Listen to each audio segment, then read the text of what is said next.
सौराष्ट्रदेशे विशदेति रम्ये ज्योतिर्मयं चन्द्रकलावतंसं भक्तिप्रदानाय कृपावतीर्णं तं सोमनाथं शरणं प्रपद्ये तं सोमनाथं शरणं प्रपद्ये श्रीशैलसङ्गे विबुधातिसङ्गे तुलाद्रितुङ्गेऽपि मुदा वसन्तं तमर्जुनं मल्लिकापूर्वमेकं नमामि संसार समुद्रसेतुं नमामि संसार समुद्रसेतुम्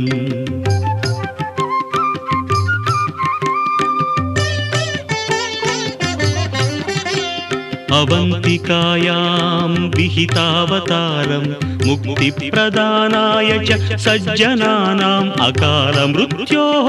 परिरक्षणार्थं वन्दे महाकाल महासुरेशम्।